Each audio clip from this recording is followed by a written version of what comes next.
नमस्कार, ये आकाशवाणी पटना है। अब आप खालिद रशीद से प्रादेशिक समाचार सुनिए। पहले मुख्य समाचार। वित्त मंत्री सम्राट चौधरी ने 2025-26 का 3,17,000 करोड़ रुपए का बजट पेश किया। बजट में किसान, महिला और युवाओं के लिए विशेष प्रावधान। राष्ट्रीय वन्यजीव बोर्ड की रिपोर्ट के अनुसार 2220 डॉल्फिन के साथ बिहार देश भर में दूसरे स्थान पर। महान कथाकार फणीश्वर नाथ रेणु की जयंती आज। पैतृक गांव अररिया के औराई हिंगना समेत प्रदेश भर में आयोजित की जा रहे हैं कई कार्यक्रम। और आईसीसी चैंपियंस क्रिकेट ट्रॉफी के पहले सेमीफाइनल में आज भारत का मुकाबला ऑस्ट्रेलिया से। अब समाचार विस्तार से। उप मुख्यमंत्री सह वित्त मंत्री सम्राट चौधरी ने विधानसभा में वित्तीय वर्ष 2025-26 का बजट पेश किया। वित्त मंत्री ने कहा कि बजट का आकार लगभग 3,17,000 करोड़ रुपए है। ये पिछले वित्तीय वर्ष की तुलना में लगभग 38,000 करोड़ रुपए अधिक है। बजट में 52 नई घोषणाएं की गई हैं। श्री चौधरी ने कहा कि सरकार कृषि क्षेत्र पर सबसे अधिक ध्यान दे रही है। उन्होंने कहा कि अब राज्य के किसानों से अरहर, मूंग और उड़द की दाल न्यूनतम समर्थन मूल्य एमएसपी पर खरीदी जाएगी। बिहार में एमएसपी पर अरहर, मूंग और उड़द दाल को भी खरीदने का काम, जिस तरह धान अधिप्राप्ति करते हैं उसी तरह करने का काम सरकार करेगी। राज्य के सभी अनुमंडल एवं सभी प्रखंडों में कोल्ड स्टोरेज की स्थापना चरणबद्ध रूप से करने की घोषणा सरकार करती है। वेजफेड द्वारा सुधा के तर्ज पर संयुक्त रूप से सभी प्रखंडों में सरकारी सुविधा आउटलेट खोलने की घोषणा सरकार करती है। बजट में 21 कृषि बाजार उत्पादन समिति के लिए 1,289 करोड़ रुपए का आवंटन किया गया है। वित्त मंत्री ने कहा कि किसानों की आमदनी में बढ़ोतरी करने के लिए बिहार खाद्य प्रसंस्करण नीति 2025 लाई जाएगी। समस्तीपुर के पूसा में गुड़ के लिए सेंटर ऑफ एक्सीलेंस की स्थापना होगी। बजट में महिलाओं के लिए कई घोषणाएं की गई हैं। वित्त मंत्री ने कहा कि रोड ट्रांसपोर्ट कॉरपोरेशन में महिलाओं को नौकरी में 33% आरक्षण दिया जाएगा। महिलाओं को ई रिक्शा और दुपहिया वाहन खरीदने के लिए अनुदान मिलेगा। इसके अलावा बड़े शहरों में पिंक बस सेवा की शुरुआत की जाएगी, जिसमें सिर्फ महिलाएं सफर कर सकेंगी। इन बसों का संचालन भी महिलाओं द्वारा होगा। प्रमुख शहरों में महिलाओं के लिए ड्राइविंग सेंटर खुलेंगे, जिसमें ट्रेनर भी महिलाएं होंगी। वित्त मंत्री ने पंचायत स्तर पर गरीब कन्या विवाह मंडप बनाए जाने की भी घोषणा की है। राज्य के प्रत्येक पंचायत में गरीब कन्याओं के विवाह हेतु कन्या विवाह मंडप का निर्माण किया जाएगा। पटना में महिला हाट की स्थापना की जाएगी। अन्य सभी बड़े शहरों में स्थापित वेंडिंग जोन में महिलाओं के लिए स्थान को पूरी तरह कलांकित करने का काम राज्य सरकार करेगी। राज्य के सभी शहरों में महिलाओं के लिए पिंक टॉयलेट की स्थापना की जाएगी। वित्त मंत्री ने कहा कि राज्य में निजी मेडिकल कॉलेज खोलने के साथ ही public private partnership PPP mode में सरकारी मेडिकल कॉलेज खोले जाएंगे। शहरी क्षेत्र में नगर चिकित्सा सुविधा केंद्रों की स्थापना की जाएगी। उन्होंने बेगूसराय में कैंसर अस्पताल खोले जाने की भी घोषणा की। वित्त मंत्री ने कहा कि जिन 358 प्रखंडों में अब तक अंगीभूत राजकीय डिग्री महाविद्यालय नहीं हैं, वहां सरकारी या निजी स्तर पर महाविद्यालयों की स्थापना होगी। उन्होंने अनुसूचित जाति, अनुसूचित जनजाति और पिछड़ा तथा अति पिछड़ा वर्ग को दी जाने वाली प्री मैट्रिक छात्रवृत्ति की राशि दोगुना करने की घोषणा की। वित्त मंत्री ने कहा कि सरकार कनेक्टिविटी पर विशेष ध्यान दे रही है। उन्होंने बताया कि राजगीर, सुल्तानगंज और रक्सौल हवाई अड्डे को विकसित किया जाएगा। साथ ही भागलपुर, वाल्मीकिनगर, बीरपुर, मधुबनी, मुंगेर, सहरसा और मुजफ्फरपुर हवाई अड्डे को उड़ान योजना के तहत विकसित किया जाएगा। उन्होंने पूर्णिया एयरपोर्ट से अगले 3 महीने में हवाई यातायात शुरू किए जाने की घोषणा की है। हवाई अड्डे का भी निर्माण का काम तेजी से चल रहा है। अभी कुछ ही दिन पहले यह तय हुआ है कि पूर्णिया हवाई अड्डे का निर्माण शीघ्र चालू करने का काम किया जाएगा और अगले 3 महीने में वहां से हवाई जहाज उड़ेगा, ये जरूर सुनिश्चित करने का काम। मुख्यमंत्री नीतीश कुमार ने बजट पर अपनी प्रतिक्रिया देते हुए इसकी सराहना की। कहा, इसे संपूर्ण समावेशी और विकास को बढ़ावा देने वाला बजट बताया। श्री कुमार ने कहा कि इसमें किसानों, उद्यमियों, युवाओं और महिलाओं समेत समाज के सभी वर्ग के लोगों का ख्याल रखा गया है। उद्योग जगत ने राज्य के बजट का स्वागत किया है। बिहार इंडस्ट्रीज एसोसिएशन BIA के कोषाध्यक्ष अरविंद कुमार ने बजट को उद्योग जगत के लिए लाभकारी बताया है। प्राइवेट सेक्टर में हम इन्वेस्टमेंट के लिए ज्यादा प्रोत्साहित करेंगे, तो इस हिसाब से अगर हम लोग उम्मीद करते हैं कि अगर सरकार प्राइवेट सेक्टर्स को ज्यादा प्रमोट करती है तो उसके बहाने उसी के चलते यहाँ पे और इंडस्ट्री वगैरह में डेवलपमेंट होगा, नई इंडस्ट्री आएंगी। आम लोगों ने भी बजट की घोषणाओं की सराहना की है। खासकर महिलाओं ने इस बजट में उनके लिए किए गए विशेष प्रावधानों का स्वागत किया है। मैं चूंकि एक महिला उद्यमी रह चुकी हूँ, तो मुझे इसके पता है कि महिलाओं को कितना दुख होता है। जो हाट का व्यवस्था इस बजट में आया है और हम लोग इस बजट का दिल से स्वागत करते हैं। अंतर्राष्ट्रीय महिला दिवस जो अभी 8 मार्च को हम लोग मनाने की पूरी तैयारी में है, वहाँ पे हमें पिंक बस और पिंक टॉयलेट जो मिल रहा है, होली के रंगों में रंगा हुआ गुलाबी रंग हम महिलाओं के लिए गर्वान्वित कर रहा है। रानी नाम है मेरा। Okay, so we are like quite satisfied with whatever government has done for us and women के अपलिफ्टमेंट के लिए गवर्नमेंट जो कर रही है उसके लिए हम बहुत ज्यादा आभार प्रकट करते हैं। पिंकी कुमारी, तो मैं तहे दिल से शुक्रगुजार हूँ सरकार के इस कदम के लिए।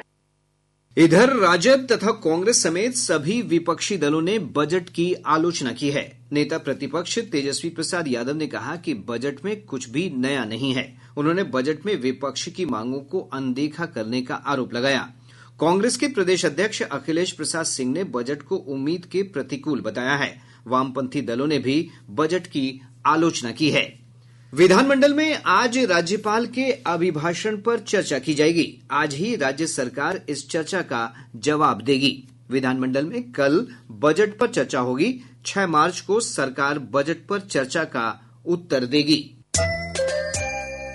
प्रादेशिक समाचार आप आकाशवाणी पटना से सुन रहे हैं। और अब एक जरूरी सूचना। आकाशवाणी का प्रादेशिक समाचार एकांश पटना हिंदी भाषा के लिए आकस्मिक समाचार संपादक और आकस्मिक प्रसारण सहायक का पैनल तैयार करने के लिए योग्य अभ्यर्थियों से आवेदन आमंत्रित कर रहा है। आवेदन की अंतिम तिथि 7 मार्च है। अधिक जानकारी newsonair.gov.in के वैकेंसी सेक्शन या प्रादेशिक समाचार एकांश पटना के एक्स हैंडल @AIRnews_पटना से प्राप्त की जा सकती हैं। बढ़ते हैं अगले समाचार की ओर। प्रधानमंत्री नरेंद्र मोदी ने देश में पहली बार नदी में डॉल्फिन की संख्या का आकलन करने की रिपोर्ट जारी की है। राष्ट्रीय वन्य जीव बोर्ड की 7वीं बैठक में जारी इस रिपोर्ट में देश में कुल 6,327 डॉल्फिन होने का अनुमान लगाया गया है। इस अग्रणी प्रयास में बिहार समेत 8 राज्यों की 28 नदियों का सर्वेक्षण किया गया। इसके अनुसार उत्तर प्रदेश में सबसे अधिक 2,397 और बिहार में 2,220 डॉल्फिन पाई गई हैं। निर्वाचन आयोग आज से नई दिल्ली में सभी राज्यों और केंद्र शासित प्रदेशों के मुख्य चुनाव अधिकारियों का 2 दिवसीय सम्मेलन आयोजित कर रहा है। श्री ज्ञानेश कुमार के मुख्य चुनाव आयुक्त का कार्यभार संभालने के बाद ऐसा पहला सम्मेलन आयोजित किया जा रहा है। भाजपा के प्रदेश अध्यक्ष डॉक्टर दिलीप जायसवाल के फिर से पार्टी प्रदेश अध्यक्ष चुने जाने की औपचारिक घोषणा आज की जाएगी। भाजपा राज्य परिषद की पटना में आज होने वाली बैठक में ये घोषणा की जाएगी। बैठक में प्रदेश भाजपा के चुनाव प्रभारी और केंद्रीय मंत्री मनोहर लाल खट्टर, बिहार भाजपा प्रभारी विनोद तावड़े और सह प्रभारी दीपक प्रकाश भी मौजूद रहेंगे। महान आंचलिक कथाकार फणीश्वर नाथ रेणु की आज जयंती है। 104 साल पहले उनका जन्म कोसी क्षेत्र के अररिया जिले के औराई हिंगना गांव में हुआ था। साहित्यिक सृजन में उन्होंने एक गांव और अंचल को मुख्य केंद्रीय पात्र बनाकर जो खाका पेश किया वो साहित्य की नई विधा के रूप में उभरा है, जिसे हम आंचलिक साहित्य कहते हैं। एक रिपोर्ट। मैला आंचल, परती परिकथा, आदिम रात्रि की महक और न जाने कितनी रचनाएं फणीश्वर नाथ रेणु ने बाढ़ की विभीषिका वाले इस क्षेत्र को समर्पित की। वे इस धरती को अपनी प्रेरणा का स्रोत बताने में हमेशा आगे रहते थे। कोसी अंचल के बारे में जब भी कुछ कहने या लिखने बैठता हूँ, बात बहुत हद तक व्यक्तिगत हो जाती है। ऐसा होना स्वाभाविक ही है, क्योंकि कोसी हमारे लिए नदी ही नहीं माई भी है। पुण्य सलिला, छिन्नमस्ता, भीमा, भयानका, भी प्रभावती, कोसी मैया। रेणु की रचनाओं ने साहित्य प्रेमियों को तो आकर्षित किया ही, साथ ही भारतीय सिनेमा के शोमैन के नाम से मशहूर राज कपूर जैसे महान निर्माता, निर्देशक और अभिनेता को भी अपनी ओर खींचा।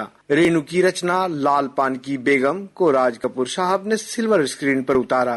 पान खाए सैया हमारो, सौंगी सूरतिया होठ लाल लाल, हाय हाय मलमल का कुर्ता, मलमल के कुर्ते पे छींट लाल लाल। फणीश्वरनाथ रेणु के पुत्र दक्षिणेश्वर प्रसाद राय कहते हैं कि सिनेमा का जादू अब भी बरकरार है। फणीश्वरनाथ रेणु की बेजोड़ कहानी आज भी मन को गुदगुदाती है और मन मचल जाता है कि फिल्म एक बार फिर देखूं। और उसके गाने खास करके चलत मुसाफिर मोह लिया रे पिंजड़े वाली मुनिया आज भी दिल को गुदगुदाने लगता है और थिरकने को मजबूर कर देता है लोगों को।